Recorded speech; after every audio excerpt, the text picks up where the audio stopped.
북한 최전방 작은 어촌 마을에서 어느 날 아침 발견된 의문의 검은 가방 하나가 마을 전체를 공포와 죽음으로 몰아넣은 이유는 무엇이었을까요? 평화로운 마을의 일상을 완전히 뒤흔든 이 발견은 북한 당국이 절대 세상에 알려지길 원치 않았던 충격적인 사건의 시작이었습니다. 이후 마을은 순식간에 끔찍한 비극에 휩싸였고 북한 당국은 모든 흔적을 철저히 지워버렸다고 하죠. 결국 이 가방을 최초로 발견했던 한 청년은 목숨을 걸고 가족과 함께 북한을 탈출할 수밖에 없었는데요. 도대체 그 가방 안에 무엇이 들어있었기에 북한 정권이 그토록 감추려 했던 것일까요? 지금부터 북한이 숨기고 싶었던 비극과 자유를 찾아 목숨을 건 한 가족의 탈북 여정을 생생하게 전해드리겠습니다. 안녕하세요. 저는 탈북민 리강혁이라고 합니다. 북한 최전방에 있는 고성의 한 마을에서 태어났죠. 그러던 중 그 가방 하나가 우리 마을 사람들을 죽음으로 몰아넣었습니다. 모든 비극은 그것으로부터 시작되었죠. 그리고 저는 그 모든 것의 최초 목격자였습니다. 그날의 새벽 안개는 유독 짙었습니다. 아버지의 대를 이어 어부가 된 저는 이른 새벽부터 출항 준비를 하고 있었죠. 그때였습니다. 갑자기 물가에 무언가 검은 형체가 보였어요. 짙은 안개를 뚫고 보니 작은 목선 한 척이 떠밀려 와 있었죠. 그 순간 직감적으로 알았습니다. 이건 위험한 발견이라는 것을요. 저는 숨을 죽이며 조심스러운 발걸음으로 다가갔어요. 배 안에는 사람이 없었습니다. 오직 검은색 방수 가방 하나만 남겨져 있었죠. 이런 상황에서 발견물을 신고하지 않는 건 간첩 혐의로 처형될 수 있는 중대 범죄였지만 본능적으로 가방을 열어봤어요. 그리고 그 순간 제 인생이 완전히 바뀌었습니다. 가방 속에는 나만의 전자기기, 화폐, 신분증, 손으로 쓴 쪽지, 모두 우리가 주적이라 배우던 나만의 물건들이었어요. 가슴이 터질 듯 뛰었죠. 특히 눈길을 끈 건 나만의 휴대전화였습니다. 매끈한 디자인, 밝은 화면, 김정은만 가질 수 있다는 그 기계를 제가 손에 쥐고 있었어요. 온몸에 전율이 흘렀습니다. 나만은 지옥이라고 배웠지만 이 물건들은 우리 것보다 훨씬 고급스러웠거든요. 저는 선택의 기로에 섰죠. 그리고 그 순간의 결정이 모든 것을 바꿨습니다. 저는 가방을 모래에 재빨리 묻고 출항을 취소했어요. 그리고 그날 밤 모두가 잠든 후 다시 바닷가로 향했습니다. 가방을 판의 집으로 가져와 깊이 살펴봤죠. 나만의 신문과 잡지들에 실린 화려한 서울의 모습은 충격적이었어요. 밝게 빛나는 도시, 풍요로운 식탁, 자유롭게 웃는 사람들. 평양 선전물과는 완전히 달랐습니다. 가슴이 쿵쾅거렸죠. 쪽지에는 좌표와 날짜가 적혀 있었습니다. 나만의 좌표였죠. 물론 그때는 몰랐어요. 이 작은 발견이 저희 마을 전체의 운명을 송두리째 바꿀 거라는 사실을 말이죠. 다음 날 아침 마을은 평소와 다름없이 고요했습니다. 하지만 몇 시간 뒤 마을에 소문이 퍼지기 시작했죠. 남한 물건이 발견됐다. 누군가 이미 당에 신고한 것이었습니다. 그 순간 저는 숨도 제대로 쉴 수 없었어요. 어머니와 남동생 민수를 생각하면 가슴이 찢어질 듯 했습니다. 절대로 가방을 들켜서는 안 되었죠. 그러다 새벽녘 갑자기 오래된 스피커에서는 중대한 사항을 조사하기 위해 마을 주민 전원은 인민 반별로 집결하라는 명령이 울려 퍼졌어요. 창문 틈으로 보니 검은 제복의 보위부원들이 마을을 뒤덮고 있었습니다. 그들의 차가운 눈빛만으로도 공포가 엄습했죠. 그 순간 저는 직감했습니다. 남한 물건이 담긴 그 가방이 저희 마을의 평화를 완전히 무너뜨렸다는 것을요. 이윽고 보위부 차량 소리가 점점 가까워졌습니다. 창밖을 내다보니 집집마다 검은 제복을 입은 요원들이 들이닥치고 있었어요. 저는 서둘러 가방을 우리 집 마루 밑바닥에 있는 비밀 공간에 숨겼습니다. 심장이 터질 듯이 뛰었죠. 손가락 끝까지 떨려왔습니다. 그 순간 갑자기 우리 집 대문을 거칠게 두드리는 소리가 들렸어요. 어머니는 창백한 얼굴로 저를 바라봤습니다. 동생 민수는 겁에 질려 침대 밑으로 숨었죠. 대문을 열자마자 3명의 보위부원이 집 안으로 밀고 들어왔습니다. 그들의 검은 장화가 우리 집 마룻바닥을 더럽혔어요. 남한에서 온 물건을 숨기고 있다는 신고가 들어왔다. 집안을 수색한다. 그들의 목소리에는 조금의 감정도 없었습니다. 마치 우리를 사람으로 보지 않는 것 같았어요. 가슴이 철렁 내려앉았습니다. 누군가 저를 봤을까요? 아니면 다른 사람이 신고당한 걸까요? 보위부원들은 무자비하게 집안을 뒤지기 시작했습니다. 서랍은 모두 열어젖혀졌고 옷가지들은 바닥에 던져졌어요. 사진첩까지 샅샅이 뒤졌죠. 그들이 마루 쪽으로 다가갈 때마다 제 심장은 멈춘 듯 했습니다. 숨조차 쉬기 어려웠어요. 이장님 집에서 비명소리가 들렸습니다. 창문으로 보니 이장님이 머리채를 잡힌 채 끌려 나오고 있었어요. 얼굴은 이미 피투성이가 되어 있었습니다. 마을 사람들은 공포에 질려 문 밖으로 나오지도 못했죠. 김씨네 막내 아들은 도망치려다 그 자리에서 총신으로 머리를 맞았습니다. 피가 튀는 순간 어머니는 손으로 민수의 눈을 가리셨어요. 전원 마을 광장으로 집합. 스피커에서 나오는 고함 소리가 마을 전체를 뒤흔들었습니다. 우리는 떨리는 다리로 마을 광장으로 향했어요. 집을 떠날 때 가방이 든 마루를 한 번 더 돌아봤습니다. 마치 제 죄를 고발하는 것 같았죠. 광장에 도착하니 이미 마을 사람들이 무릎을 꿇고 앉아 있었습니다. 노인들까지도 예외는 없었어요. 이창수 어르신은 지팡이를 짚은 채 간신히 무릎을 꿇고 있었죠. 보위부원들은 우리를 둘러싸고 총을 겨누고 있었습니다. 그들의 눈빛에는 사리가 가득했어요. 상급 간부로 보이는 사람이 앞으로 나와 말했습니다. 누가 남한에서 온 물건을 발견했는지 자백하시오. 지금 나서면 목숨은 살려줄 수도 있다. 모두가 침묵했어요. 저는 무릎이 떨려와 더 세게 바닥을 눌렀습니다. 심장이 목구멍까지 차올랐죠. 그들은 무작위로 사람들을 골라 신문하기 시작했습니다. 박신의 할머니는 신문 중에 기절했어요. 이창수 어르신은 뺨을 3개 맞아 입에서 피가 흘렀습니다. 저는 형언할 수 없는 공포를 느꼈죠. 제가 가방을 발견한 사실을 말하면 모두가 구출될까요? 아니면 모두 죽을까요? 신문은 밤까지 계속되었습니다. 누군가 저를 보았다면 이미 신고했을 텐데요. 아직 아무도 저를 지목하지 않았어요. 하지만 그것이 더 두려웠습니다. 마치 시한폭탄을 안고 있는 기분이었죠. 언제 터질지 모르는 폭탄을요. 밤이 깊어지자 보위부장이 다시 나타났습니다. 내일 아침까지 자백하지 않으면 마을 인원 10명을 무작위로 총살하겠다. 그의 말에 모두가 공포에 질려 떨었어요. 어머니의 손이 제 손을 꽉 쥐었습니다. 민수의 눈에는 눈물이 고였죠. 이창수 어르신의 피투성이 얼굴이 여전히 머릿속을 떠나지 않았습니다. 그렇게 새벽 동틀 무렵 우리는 다시 마을 광장으로 끌려나갔어요. 밤새 추위에 온몸이 얼어붙은 느낌이었어요. 보위부장이 앞으로 나섰죠. 그의 손에는 종이 한 장이 들려 있었습니다. 공개 처형 명단이었어요. 이창수, 보위부장의 차가운 목소리가 광장에 울려 퍼졌습니다. 이창수 어르신은 어제 신문에서 이미 많은 피를 흘리셨어요. 그분은 간신히 일어나 앞으로 걸어 나갔습니다. 무릎을 꿇고 고개를 숙이셨죠. 그의 흰 머리카락에는 여전히 마른 핏자국이 남아 있었습니다. 보위부장이 어르신의 뒤에 서서 권총을 꺼냈어요. 이자는 반동 사상을 가지고 위대한 수령님의 지도에 반기를 들었다. 사회주의 조국에 대한 배신자다. 그의 말이 끝나자마자 총성이 울렸습니다. 이창수 어르신의 머리에서 피가 분수처럼 솟구쳤어요. 그의 몸이 앞으로 쓰러졌습니다. 마을 사람들의 숨죽인 비명소리가 들렸어요. 아이들은 울음을 참았고 어른들은 고개를 숙였습니다. 저는 그 자리에서 얼어붙었어요. 방금 전까지 살아서 숨 쉬던 사람이 한순간에 죽어버렸습니다. 공포와 충격으로 온몸이 떨려왔어요. 보위부장은 계속해서 명단을 읽어나갔습니다. 1명, 2명, 무작위로 선택된 마을 사람들이 처형됐어요. 총성이 울릴 때마다 저는 눈을 감았지만 그 소리는 피할 수 없었습니다. 제 귀에 영원히 각인될 소리였어요. 처형이 끝나자 보위부장이 선언했습니다. 여기 모인 사람들 중 남한 물건을 숨기고 있는 자는 누구든 자백하라. 그렇지 않으면 내일 아침에 더 많은 처형이 있을 것이다. 모두가 침묵했어요. 두려움이 마을 전체를 지배했습니다. 보위부원들이 무작위로 사람들을 끌고 갔어요. 저와 어머니도 그 중에 포함되었습니다. 마을 회관으로 끌려간 우리는 각각 다른 방에 갇혔어요. 곧 고문이 시작됐습니다. 손톱 밑에 바늘을 꽂고 전기 충격기로 온몸을 지지고 물을 끼얹은 후 구타하는 잔인한 방식이었죠. 어머니의 비명소리가 옆방에서 들려왔어요. 제 몸의 고통보다 더 견디기 힘든 것은 어머니의 고통이었습니다. 보위부원들은 계속해서 같은 질문을 반복했어요. 남한 물건은 어디 있는가? 누가 가지고 있는가? 저는 끝까지 모른다고 했습니다. 진실을 말하면 가족 모두가 처형될 것이 분명했으니까요. 고문은 밤새도록 계속됐어요. 제 온몸은 상처투성이가 되었습니다. 의식이 흐려질 때마다 차가운 물을 끼얹어 깨웠죠.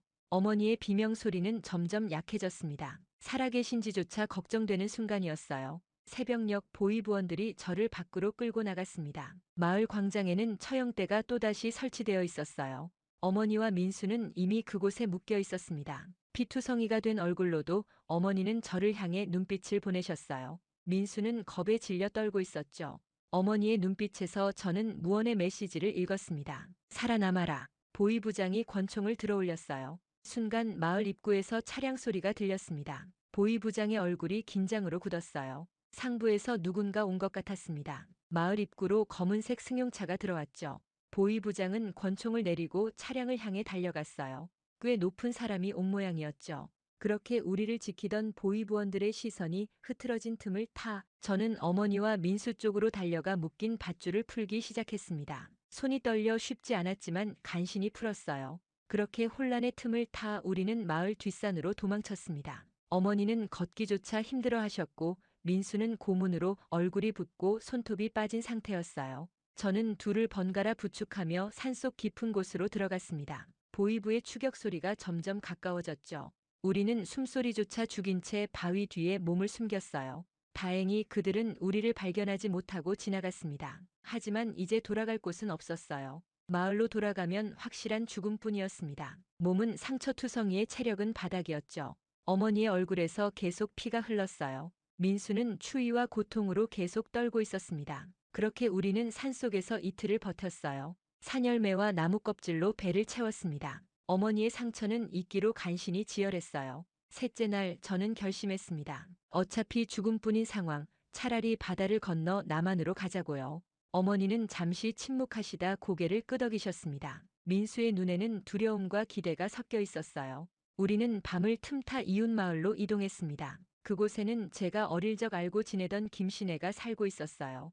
김씨 아저씨는 어부였고 밀수꾼이라는 소문도 있었습니다. 가족들이 숨어 있는 동안 저 혼자 김씨네 집으로 향했어요. 심장이 터질 듯이 뛰었습니다. 들키면 그 자리에서 총살이었죠. 다행히 김씨 아저씨는 저를 받아주셨습니다. 그리고 충격적인 이야기를 들려주셨어요. 그분도 탈북을 준비 중이었습니다. 처형당한 이창수 어르신은 그분의 형이었어요. 저희 마을 사태가 주변 마을에도 알려진 상태였습니다. 김씨네는 작은 목선을 준비해두고 있었어요. 숨겨둔 남한 라디오를 통해 날씨를 확인하고 있었죠.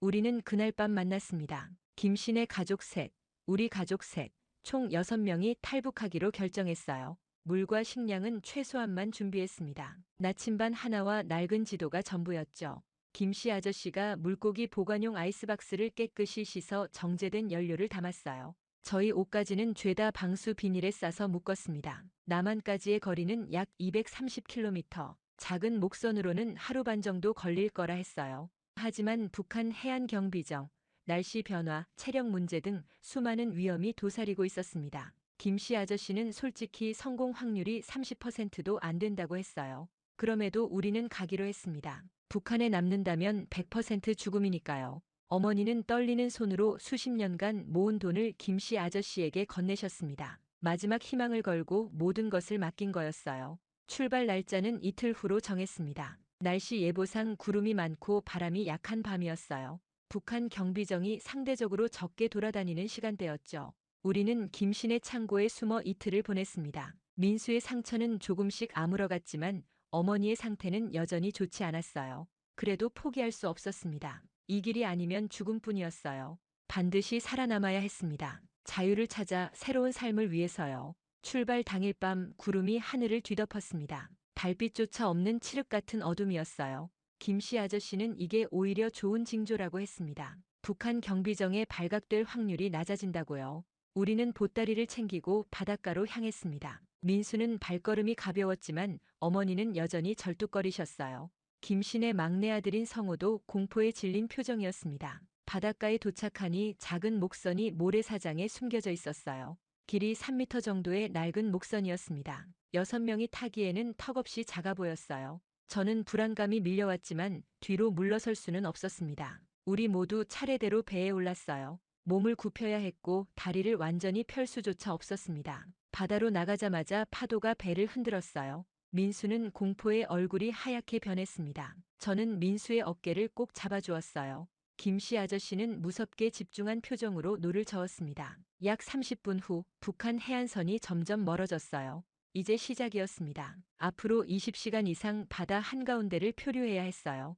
밤이 깊어갈수록 파도는 높아졌습니다. 배 안으로 물이 조금씩 스며들었어요. 김씨 부인과 어머니가 쉬지 않고 물을 퍼냈습니다. 저는 순번을 정해 2시간씩 교대로 노를 저었어요. 근육이 찢어질 듯한 고통이 밀려왔지만 멈출 수 없었습니다. 멈추면 죽음이었으니까요. 새벽이 밝아오자 공포가 엄습했어요. 낮에는 발각될 위험이 컸습니다. 다행히 안개가 짙게 깔렸어요. 그래도 경비정 소리가 들릴 때마다 우리 모두 숨을 죽였습니다. 몇 차례 경비정이 가까이 왔지만 안개 덕분에 발각되지 않았어요. 정오가 지났을 무렵 갑자기 파도가 거세졌습니다. 배가 마구 흔들렸어요. 민수가 균형을 잃고 바다에 빠졌습니다. 저는 본능적으로 뛰어들었어요. 차가운 바닷물이 온몸을 감쌌습니다. 민수를 향해 필사적으로 헤엄쳤어요. 그의 손을 간신히 잡았지만 물살이 너무 셌습니다. 김씨 아저씨가 노를 던져주었어요. 저는 마지막 힘을 다해 노를 붙잡고 민수를 끌어당겼습니다. 배로 돌아왔을 때 우리 둘 다 탈진 상태였어요. 젖은 옷은 북풍에 금세 얼어붙었습니다. 체온이 급격히 떨어졌어요. 어머니는 떨리는 손으로 우리 몸에 남은 마른 옷을 덮어주셨습니다. 귓속에서는 계속 윙윙거리는 소리가 들렸어요. 의식이 자꾸 흐려졌습니다. 밤이 다시 찾아오고 파도는 더 거세졌어요. 식량과 물은 거의 바닥났습니다. 남은 건 절반도 채 이동하지 못한 거리와 점점 지쳐가는 우리뿐이었어요. 김씨 아저씨마저 지친 기색이 역력했습니다. 그때 멀리서 불빛이 보였어요. 처음에는 북한 경비정인 줄 알고 두려움에 떨었습니다. 하지만 배의 형태가 달랐어요. 김씨 아저씨가 손전등을 꺼내 SOS 신호를 보냈습니다. 다행히 그 배가 우리 쪽으로 방향을 틀었어요. 가까이 다가오자 나만의 어선임을 알 수 있었습니다. 어부들이 놀란 표정으로 우리를 바라봤어요. 결국 우리는 구조되었습니다. 마침내 자유의 땅 남한에 도착했어요. 그렇게 남한 어선에 구조된 순간 저는 안도감과 공포가 뒤섞인 기분이었습니다. 이제 북한으로 돌아갈 일은 없겠지만 앞으로 어떤 일이 벌어질지 알 수 없었어요. 어머니는 지친 표정으로 저와 민수의 손을 꼭 잡고 계셨습니다. 남한 어부들은 따뜻한 물과 담요를 주며 우리를 안심시켰어요. 그들의 친절함이 낯설게 느껴졌습니다. 어선은 우리를 가까운 항구로 데려갔어요. 항구에 도착하자 여러 명의 제복을 입은 사람들이 기다리고 있었습니다. 해경이었어요. 그들은 우리를 조용히 배에서 내리게 했고 한적한 건물로 안내했습니다. 긴장으로 온몸이 굳었어요. 북한에서는 군인이나 보위부원들이 항상 위협적이었기 때문입니다. 하지만 해경들은 놀랍게도 공손했어요. 먼저 의사가 와서 우리의 건강 상태를 확인했습니다. 민수의 동상과 어머니의 상처를 치료해 주었어요. 깨끗한 침대와 따뜻한 음식도 제공받았습니다. 처음으로 맛본 남한의 음식은 너무 달게 느껴졌지만 이렇게 배부르게 먹은 건 몇 년 만인지 모를 정도였어요. 다음 날 검은 양복을 입은 사람들이 찾아왔습니다. 국정원 요원들이었어요. 그들은 우리를 조사하기 시작했습니다. 처음에는 두려움이 컸습니다. 북한에서의 조사는 항상 고문과 폭력을 동반했으니까요. 그러나 이들은 달랐어요. 질문만 할 뿐 협박이나 폭력은 전혀 없었습니다. 오히려 우리가 불편해하면 휴식을 취하게 해주었어요. 조사 과정에서 남한에 대한 놀라운 사실들을 알게 되었습니다. 남한은 북한이 가르치던 것과 완전히 달랐어요. 굶주림도 노예 노동도 없었습니다. 사람들은 자유롭게 말하고 여행하고 직업을 선택할 수 있었어요. 처음에는 그들의 말을 믿기 어려웠습니다. 평생 세뇌당해온 거짓말을 하루아침에 버리기란 쉽지 않았어요. 국정원 건물에서의 일주일은 마치 꿈 같았습니다. 깨끗한 화장실, 하루 3끼 식사, 샤워할 수 있는 따뜻한 물, 그리고 누구도 감시하지 않는 편안한 잠자리까지 우리가 상상했던 그 이상이었어요. 어머니는 매일 밤 눈물을 흘리셨습니다. 그것은 슬픔의 눈물이 아닌 안도감의 눈물이었어요. 가장 놀라웠던 것은 텔레비전이었습니다. 북한에서는 오직 선전 방송만 볼 수 있었지만 여기서는 다양한 프로그램이 방영되고 있었어요. 사람들이 정부를 비판하는 내용까지도 자유롭게 보여주었습니다. 처음에는 함정인 줄 알고 시청을 거부했지만 점차 이것이 남한의 일상임을 깨달았어요. 조사가 끝난 후 우리는 하나원으로 이송되었습니다. 하나원은 탈북민들이 남한 사회에 적응하도록 돕는 시설이었어요. 그곳으로 향하는 버스 안에서 창밖을 바라보며 남한의 발전된 모습에 입이 다물어지지 않았습니다. 고층 건물들, 번화한 거리, 다양한 자동차들, 그리고 무엇보다 행복해 보이는 사람들, 모든 것이 너무나 달랐어요. 버스가 서울을 지나갈 때 어머니가 저에게 속삭이셨습니다. 우리가 꿈꾸던 자유의 땅이구나. 그 말에 저도 모르게 눈물이 흘렀어요. 모든 것이 너무나 달랐습니다. 남한은 우리가 생각했던 그 이상이었어요. 그렇게 하나원에 도착한 첫날, 저는 새로운 세계에 발을 들인 기분이었습니다. 넓고 깨끗한 건물은 북한의 어떤 시설과도 비교할 수 없었어요. 우리 가족에게 주어진 방은 작았지만 깨끗했습니다. 침대 매트리스는 너무 폭신해서 처음에는 잠을 이루기 어려웠어요. 평생 딱딱한 바닥에서 자던 몸이 적응하지 못했기 때문입니다. 첫 주는 건강검진으로 시작했습니다. 저희 모두 영양실조와 다양한 건강 문제가 발견됐어요. 특히 어머니는 고문으로 인한 내상이 심각했습니다. 의사들은 친절하게 치료해 주었고 영양제와 약을 제공했어요. 민수의 손톱은 다시 자라기 시작했고 제 몸의 상처들도 점차 아물어갔습니다. 교육 프로그램은 저희에게 완전히 새로운 경험이었어요. 첫 수업은 민주주의와 인권에 관한 것이었습니다. 선생님은 모든 사람이 태어날 때부터 동등한 가치와 권리를 가진다고 설명하셨어요. 이런 개념은 북한에서는 상상조차 할 수 없었습니다. 김씨 일가만이 특별한 존재로 여겨졌고 나머지는 모두 그들을 위해 존재해야 했으니까요. 컴퓨터 수업은 가장 어려웠지만 동시에 흥미로웠습니다. 키보드와 마우스 사용법부터 배웠어요. 민수는 빠르게 적응했지만 어머니와 저는 더 많은 시간이 필요했습니다. 인터넷의 세계는 저희에게 놀라움 그 자체였어요. 세계 어느 곳에 정보든 즉시 접근할 수 있다는 사실이 믿기지 않았습니다. 은행 시스템, 지하철 이용법, 휴대전화 사용법 등 남한 생활의 기본적인 것들을 배우는 시간도 있었어요. 처음에는 모든 것이 복잡하고 어려웠습니다. 북한에서는 필요 없던 기술들이었으니까요. 하지만 선생님들은 인내심을 갖고 반복해서 가르쳐 주셨어요. 점차 자신감이 붙기 시작했습니다. 심리 상담은 가장 힘들면서도 필요한 시간이었어요. 탈북 과정에서 겪은 트라우마, 북한에 남겨둔 친척들에 대한 죄책감, 새로운 사회에 적응해야 하는 불안감까지 모든 감정이 한꺼번에 밀려왔습니다. 상담사는 이런 감정들이 자연스러운 것이라고 시간이 지나면 나아질 거라고 말해주셨어요. 직업 교육도 진행됐습니다. 저는 농업 기술에 관심을 가졌어요. 북한에서도 농사 경험이 있었기에 익숙했고 나만의 발전된 농업 기술을 배우는 것이 흥미로웠습니다. 어머니는 요리 과정을, 민수는 컴퓨터 프로그래밍 기초를 배우기 시작했어요. 각자의 재능과 흥미에 맞는 길을 찾아가는 기분이었습니다. 하나원 생활 중 가장 특별했던 것은 매주 토요일 있던 문화체험이었어요.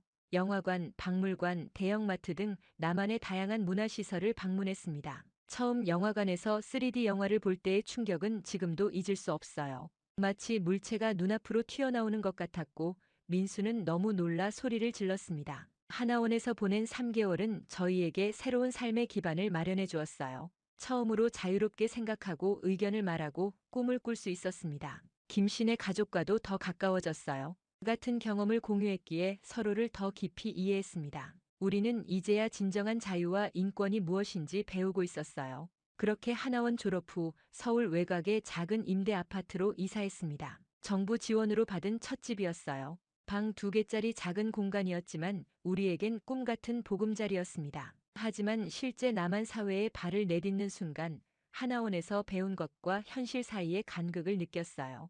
첫 번째 장벽은 언어였습니다. 북한말과 남한말의 차이가 생각보다 컸어요. 마트에서 물건을 살 때도 장바구니를 식량 주머니라고 말해 점원이 어리둥절해했습니다. 영어 단어와 외래어가 섞인 남한말은 저희에게 외국어나 다름없었어요. 민수는 학교에서 딱대라고 놀림받기도 했습니다. 직장을 구하는 것도 큰 산이었어요. 수십 번의 면접에서 탈북민이라는 이유만으로 거절당했습니다. 간신히 농업회사에 취직했지만 북한에서의 농사법과 달라 적응하기 어려웠어요. 그래도 꾸준히 배웠고 나만의 첨단 농업 기술을 익혀나갔습니다. 어머니는 식당에서 설거지부터 시작했어요. 몸이 아직 완전히 회복되지 않아 힘들어하셨지만 포기하지 않으셨습니다. 밤에는 컴퓨터 학원에 다니며 기초부터 배우셨어요. 어머니의 끈기는 저희에게 큰 힘이 되었습니다. 민수는 학교 적응이 가장 어려웠습니다. 나이는 또래보다 많았지만 학력은 한참 뒤처졌어요.